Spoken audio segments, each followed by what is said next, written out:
Hey everybody, welcome in. I'm doing a little voiceover here. I did something interesting on the barbecue grill, and I've been really testing out the barbecue grill to see some of the interesting and amazing things that you can do.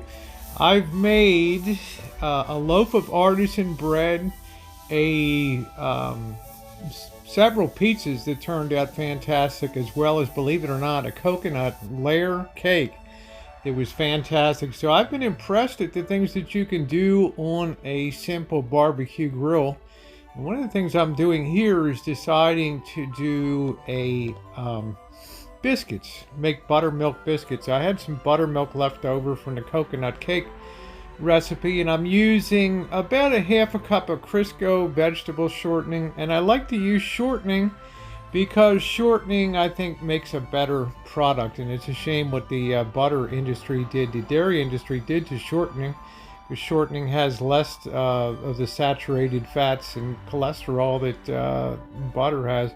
Here I'm showing you how I'm mixing the dry ingredients, a half a teaspoon of baking powder, 1 teaspoon of baking powder, a half a teaspoon, no, it's actually 2 teaspoons of baking powder, a half a teaspoon of baking soda to mix with the buttermilk, a little, about a quarter, half a teaspoon of salt, about a half a cup of Crisco shortening, and about 2/3 of a cup of buttermilk. Very simple ingredients. So I go ahead and combine everything in, and here I am taking out the shortening here, and I go ahead and I use the pastry cutter, which is kind of a strange looking thing, but it actually does a good job of cutting in fats into flour.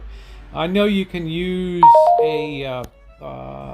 I know that you can use a food processor to pulse, but we like to do things by hand, and here I am working the pastry cutter into the flour. Now you can buy these at any restaurant baking supply place, and you work it by hand, and you it cuts the fats, which should be, if you're cold, if you're using butter, and the shortening is okay at room temperature, and I'm showing you how that works together with the pastry cutter there, and we're trying to get that so it looks like a very coarse meal in there. And then once that's all combined, we're going to go ahead here for the next step.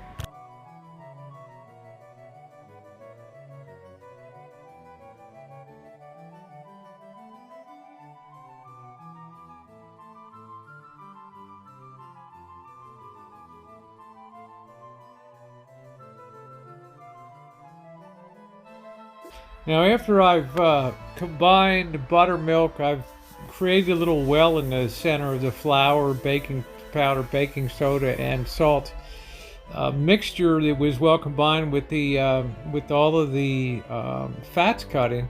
I made a well in the bottom of the bowl, and then I poured in that 3/4 cup of water, and of buttermilk, and here I am working it all together. I worked it all together in the bowl there, and now I've turned it out on the counter. Do not overwork your biscuits. Push it out flat with your hands, then turn it over a couple times. That's going to create the layers. You want to flatten that out, and then turn up one side of it all the way across, like you're folding a envelope, and that's going to help create the layers in your biscuits. Yeah, you could use a rolling pin, but I find that hand works very well. Okay, it's all pressed down, and then I believe, yeah, I'm showing you there that I am, and it's not overworked the dough, so you're not going to have a tough biscuit. And these came out very, very nicely, and it's about a half of an inch thick. So folding that over is a key part several times, and that's going to be nice. Now I think the other key hack is you need a very sharp cutting device. A lot of people use a glass or something like that, but the problem is when you use a glass or a rounded edge item to cut biscuits, you're pressing down the edges, so when they go into the oven, or in this case the barbecue grill, your edges are compressed. The center will rise, but the edges won't rise. So I cut the bottom out of a beer can, and I use that to cut the cut out the biscuits here, and it worked exceedingly well because it is super sharp. Now here I am folding it over and flattening it and doing it again, and that's going to create the layers, and I'm flattening out for the last time here, as you can see. And if you like layers, if you like flaky biscuits, use shortening and make sure you fold over your dough a few times. And once I'm happy with the thickness of it, then you'll see I go ahead and I take my cutter, which is coming up, which I fashioned out of the top 3 inches of a beer can here, and I'm going to push down. This is very critical. Push down. It's got to be super sharp. That way the edges won't compress when it goes into the oven. I just push down like so, and I get a perfect biscuit right there. And it's not pressed down on the edges.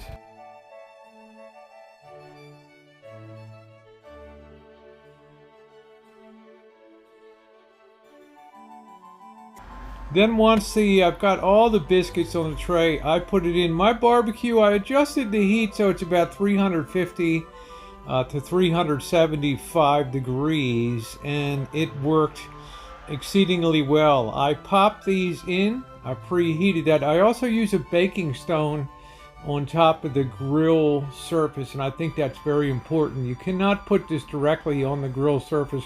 You really need to use a baking stone for sure. And then I go ahead in a minute here and I put that into the barbecue grill, and I'll forward to that.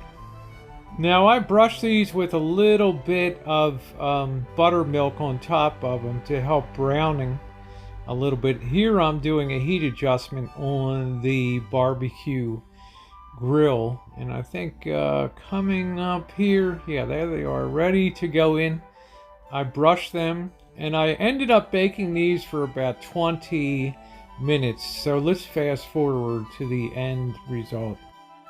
And here they are coming off of the barbecue grill, and I tell you what, they are amazing. They were browned very nicely on the bottom, and let me tell you, they rose good, and they were absolutely delicious.